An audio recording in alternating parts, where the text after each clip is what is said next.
Hello, everyone. Welcome to Online Seller UK podcast. My name is Prabhat, founder at Online Seller UK. And today we've got really important topic.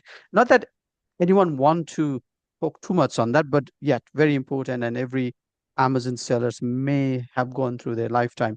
It's about avoiding Amazon suspensions and also how to master the appeal process. And I'm joined by Or Shamosh, who is founder of ASA Compliance Group, and we'll just dive into the topic. But before we go, welcome to our podcast.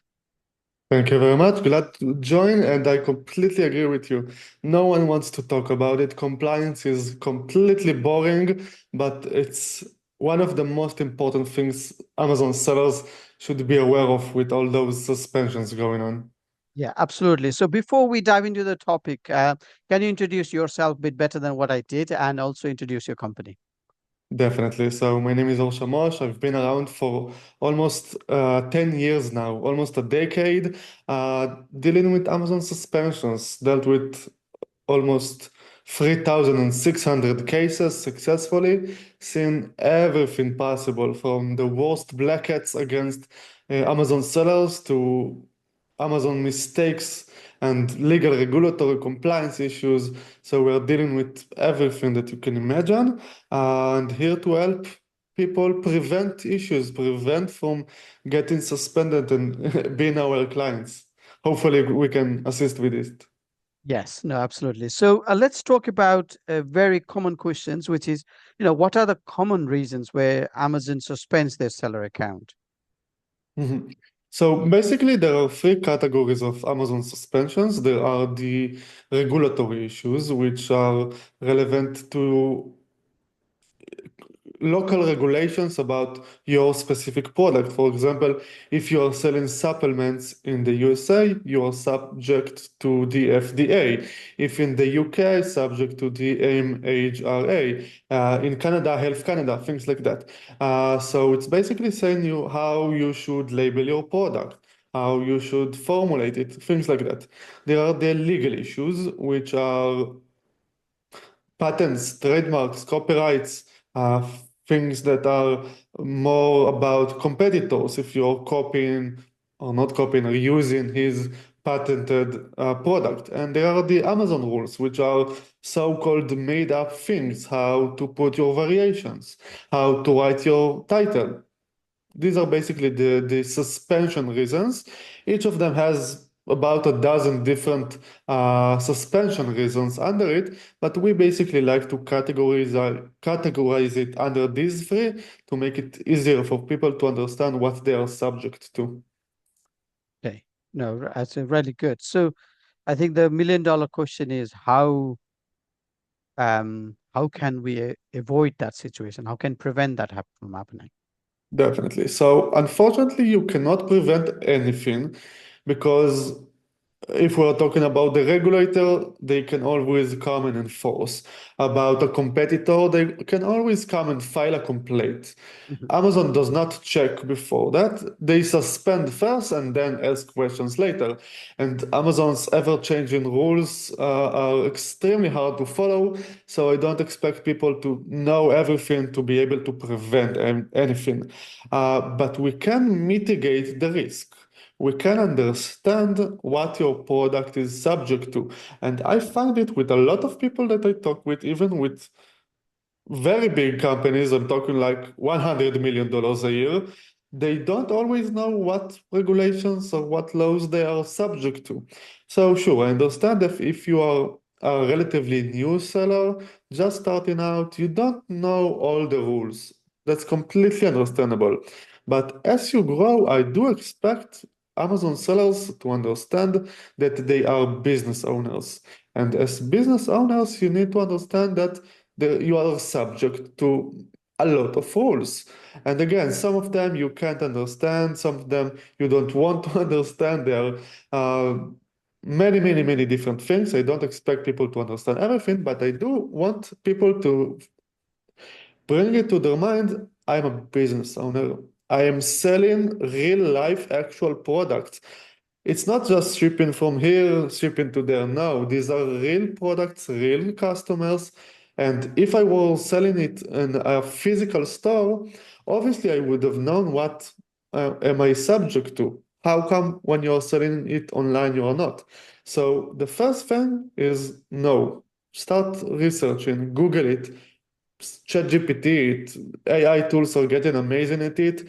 Just describe to Google, to ChatGPT, Cloud, whatever you're using, your product. Hey, I am selling an earphone case. Hey, I'm selling a water bottle. Hey, I'm selling a charger. Whatever your product is, I'm selling it on Amazon. I'm selling it in the United States, in the UK. Please help me out.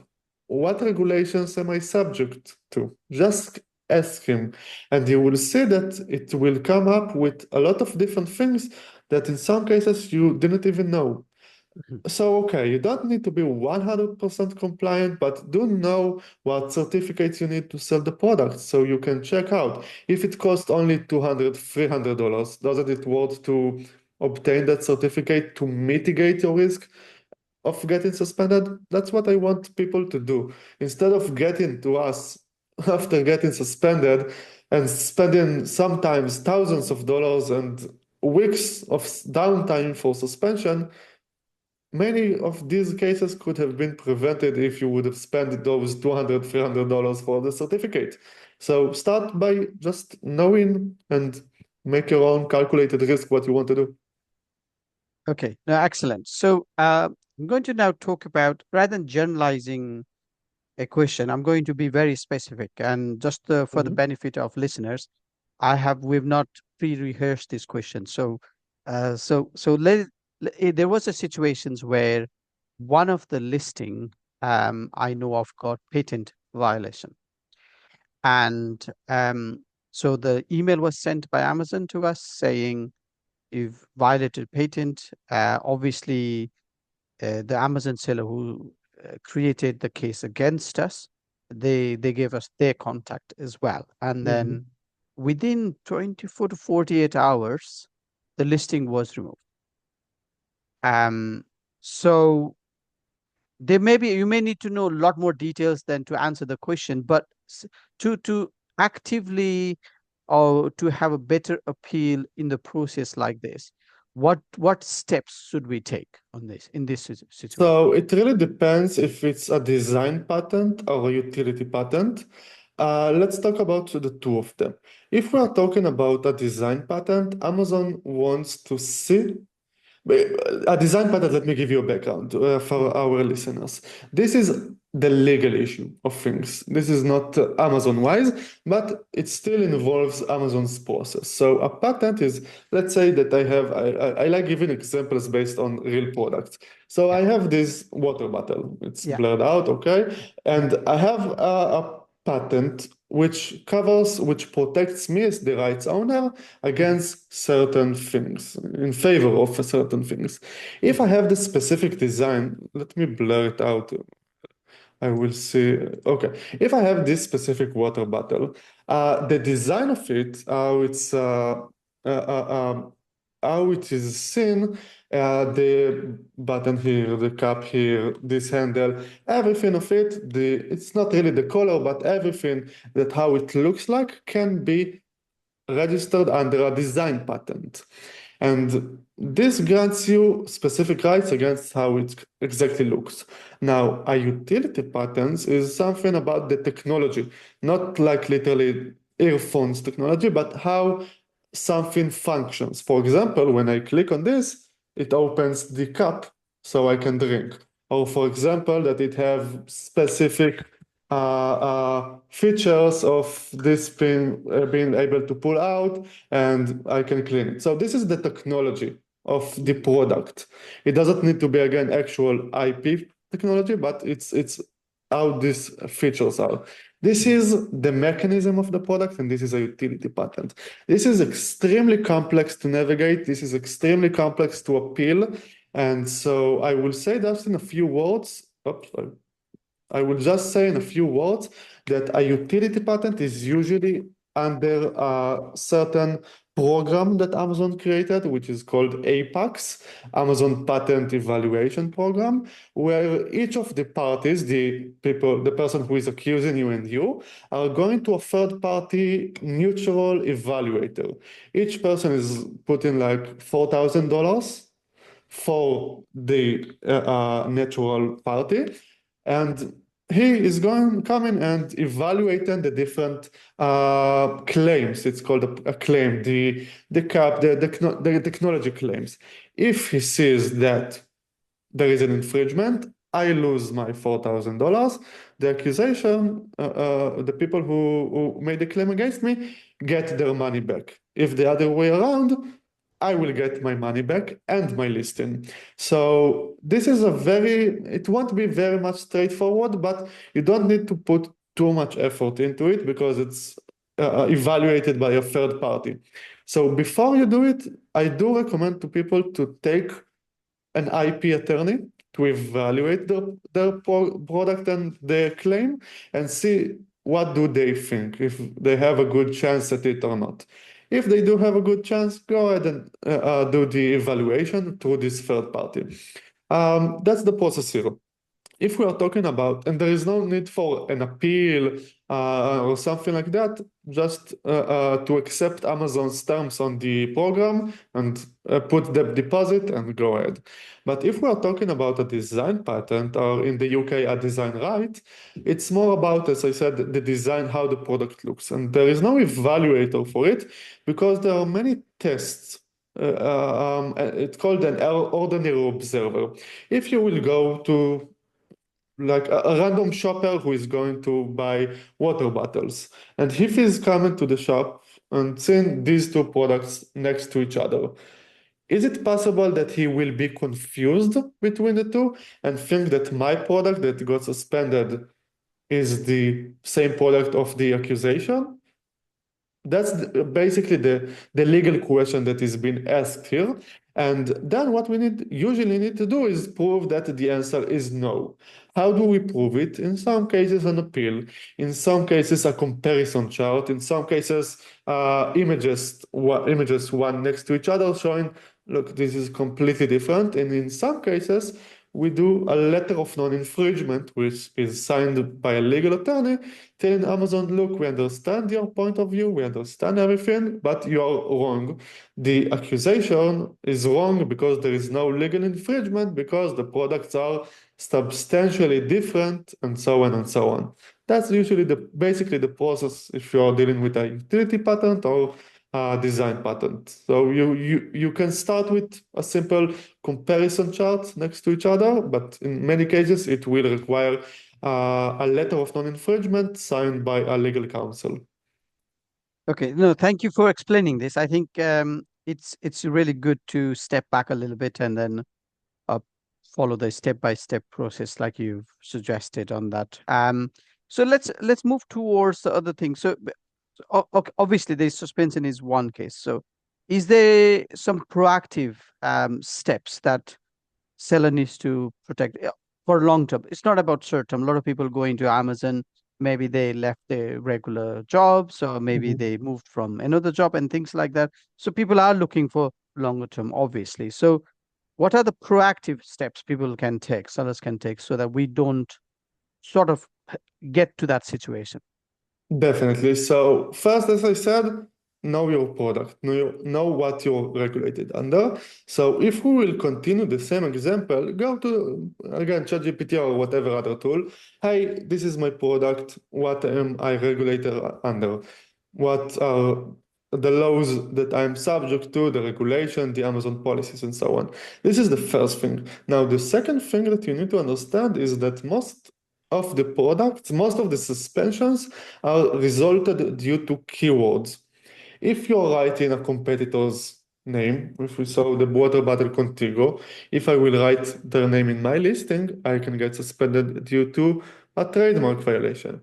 If I am saying that this cup is antibacterial, that it prevents mold, I don't know what, I can get suspended as if my water bottle will be classified as a pesticide. And you will come to tell me, what? No, it's not a pesticide, it's a water bottle. But you are wrong because the regulator says that any product making pesticidal claims is a pesticide. So congratulations, your water bottle is now a pesticide, although it's a water bottle. So you should avoid certain keywords that regulate your product as a pesticide. So this is the legal issue, this is the regulation issue, and let's talk about keywords on the Amazon issues. Keywords on the Amazon issues are the easiest ones to fall because Amazon has a lot of different rules. For example, how to write your bullet points, not with all caps. How to write your title, 200 characters. As of today, it's a recent update, and things like that. What you are allowed and not allowed to put in the images. How to write your A plus contact. So there are different Amazon-wise rules. Some are made up, some are based on the FTC's guideline, the Federal Trade Commission. You can't say 100 satisfaction guaranteed. You can't say lifetime warranty. You can, but you cannot stand behind it, obviously. If you're saying that you provide a lifetime warranty, come on. Unless you are a major brand selling hundreds of millions a year, you cannot guarantee something lifetime because how can you know that in 50 years, if someone will reach out to you, you will be able to stand behind it. So be careful with your claims. So if you really want to prevent issues, as we discussed, avoid, and again, ChatGPT, honestly, it can help with that. Great, test it, try it. Hey, ChatGPT, please take a look at my listing content, copy it, your contact. Are there any legal violations, competitor trademarks? Are there any regulatory issues? Any keywords that can get my product misclassified? Are there any Amazon-wise issues? Any Amazon rules that I have violated?